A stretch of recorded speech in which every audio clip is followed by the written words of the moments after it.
Hi guys, magandang gabi sa inyong lahat.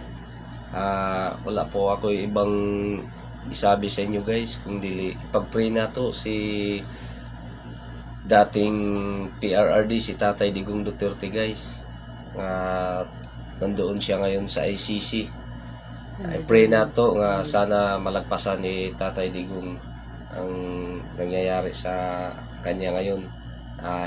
Hindi pa man siya convicted guys, kasi ano naman, yun lang po, at tulungan natin si Tatay Digong sa pag-pray na malagpasan niya at maipanalo si Tatay Digong sa problema niya ngayon. Duterte, Duterte, Duterte, Duterte.